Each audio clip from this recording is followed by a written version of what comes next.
মেশিনের কাজ হচ্ছে দেখো 5 থ্রেড, কীভাবে 5 থ্রেডে কাজ করে আপনাদের দেখাচ্ছি, সেটা দেখে নিন। সাইডে বেশি ঢোকালে কেটে যায়, তাই তো? হ্যাঁ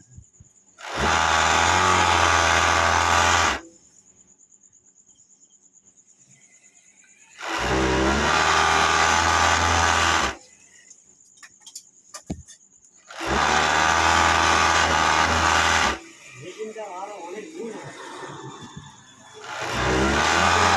রকমের সেলাই হয়, তার জন্যে না। এখন বার্ডার মেরে দেখানো হচ্ছে, পরবর্তী ভিডিওতে আরও অন্য কিছু সেলাই করে দেখানো হবে।